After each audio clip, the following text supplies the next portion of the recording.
เกียมแล้วถึกไงเอาลงไหมเนียนเอาลงกุ้งลงไหมทีมงานเราก็5-6 คนนี่แหละอ๋อมันยาวเพราะคุงไว้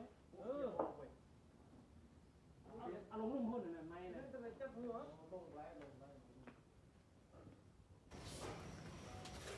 เอามาสวยกันเลย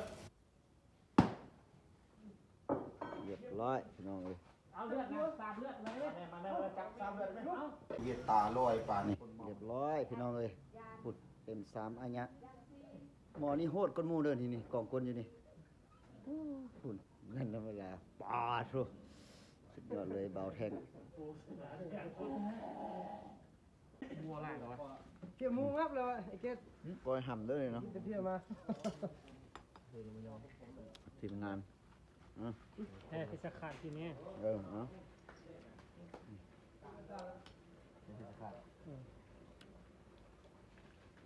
เคยเอาขึ้นไวเลยไหม ผมจี๊ดเลยสุดเลยกู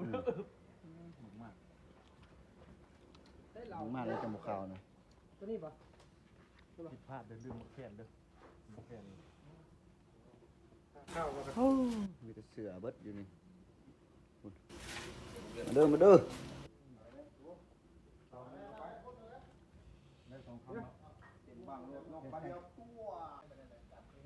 นี่ก็ฮอดขั้นตอนเผาแล้วได้นี่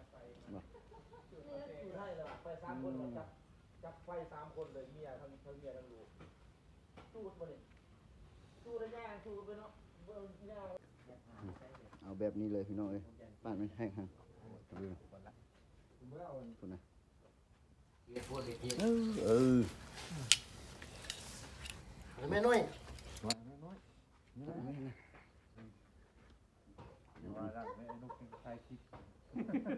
ไม่ได้ไปตัดอ้อยอีกแล้วกูเลยเอากินข้าวไหม เกิดมึงว่ามึงปัดเสียวให้หน่อยดีเด้ปัดเนี่ยครับ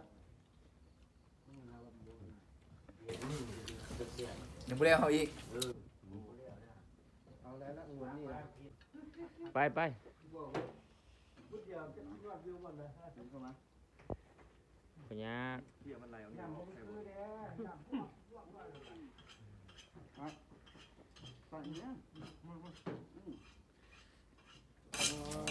ยอดวิวนี่แหละบ่เป็นไรน้ำยังได้เลยน้ำมันงัวสัมพุทธปาดนี่ก็ดีเขาน้ำดีน้ำพอใส่เนี่ยแตกคนออกจากมันรุ่นละ น้ำร้อนนะที่ข้างล่างนั่นเด้ที่นั่งบอกว่าที่จ้ะเอาตัวเรื่องนะ2,400เลยนะ2,400นะ3,500 2,400เลย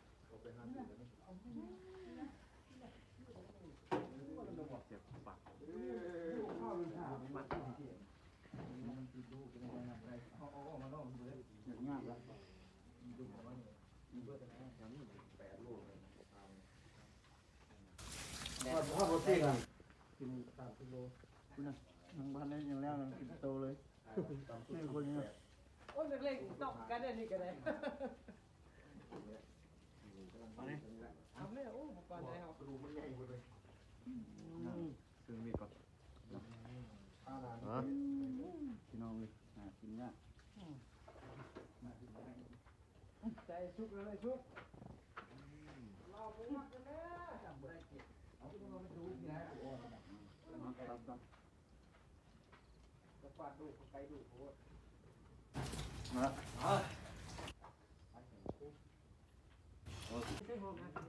ห้องกันไม่กัน ไปแล้ว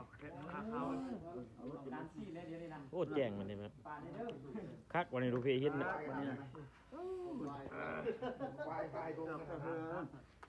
เบาเท้าชุ่มเลยเบาเท้าพอเด้อคือเบาอาบเฮ็ดดีเรียบร้อยนี่ เอาจะโบกกันแกเข้ากึกย่อมือ